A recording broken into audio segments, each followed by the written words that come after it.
Hello mga kabayan, welcome back sa aking channel, no? So ngayon nandito tayo, day to day attendance check. So may upload tayo para kay YouTube. So February 1, 2026. So nag-snow po ngayon kagabi. So nagsimula siya ng around mga 8 ata or 9 or 7. Okay, guys, yun kasi nasa loob ako ng bahay niya. Sinabi lang sa akin. So ito yung update ngayon. So yung ginagawa ko ngayon is papala tayo. So takita mo, pati whistle takip na takip. So nandito na tayo ngayon sa may garahe o yung garage area. Medyo para kahit papano hindi siya mag-melting. So yung ginagawa natin ngayon is nagpapala. So yan, kumbaga yan pa lang, snowflakes pa lang naman yan, hindi pa naman ano yun, yung talagang yellow. Kasi pag sinabing yellow is blocky siya. No, blocky siya. So yan, kumbaga snowflakes pa lang yan. Hindi, versus last year kasi nag-melting. So hindi namin inaasahan yung nangyari sa, alam mo na yun sa uncle ko, lumabas siya, nagme-melting yung ice flakes. So naging yellow, naging blocky, naging madulas. So kaya ang ginagawa kong is kinakadkad namin. So sinumulan ni brother, tinuloy mula doon, tinuloy ko na mula doon. So ako na yung nagtuloy. Ayan. So yeah, medyo nagme-melting na rin siya kaagad. So hindi naman siya ganun katagal na. So buong magdamag talaga nag-snow. So mabilis siya. Around 1 hour pa lang ang kapal na kagad ng snowflakes na bumabagsak. So medyo mahangin ngayon. Kaya ang ginagawa natin is nandito. So tamang lamig. Siyempre maaraw na siya kaya hindi ako ganong nilalamig.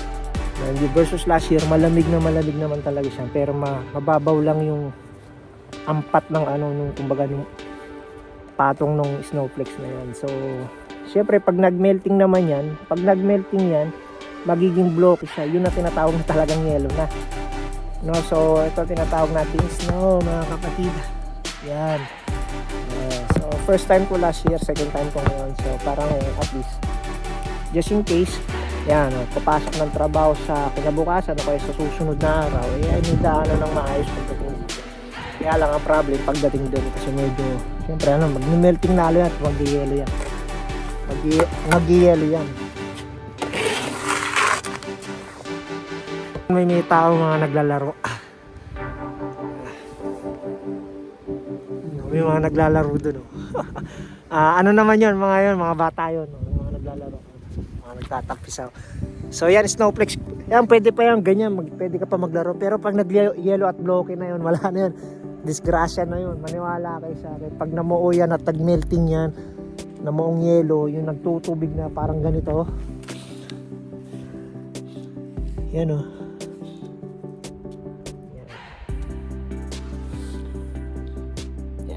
Madulas na yan. Pag natutunaw na at parang namumong natutunaw, yun yung ibig sabihin, madulas na yan. Pero pagka mga ganyan pa yan, flex pa lang yan. Pero natutunaw na yan. See?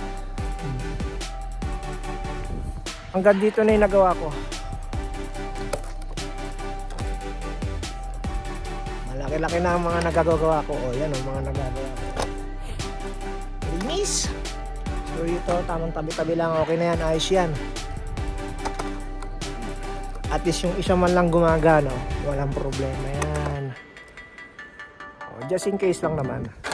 Day off tayo ngayon.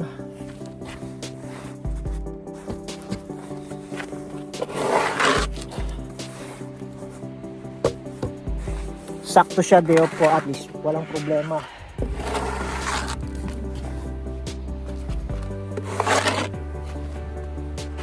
Mahirap naman kasi kung sa isang araw mo pa to gagawin, wala kang maglalaro. Parang kung gusto mo umalis, bawa example lang, mamimili ka, kailangan mo nang may bibilin ka, at least magagawa mo na agad ng parang may daanan ka na. Actually pag nagme-melting siya, doon na siya dumudulas. So see, tama kung gaano kakapal yung yellow.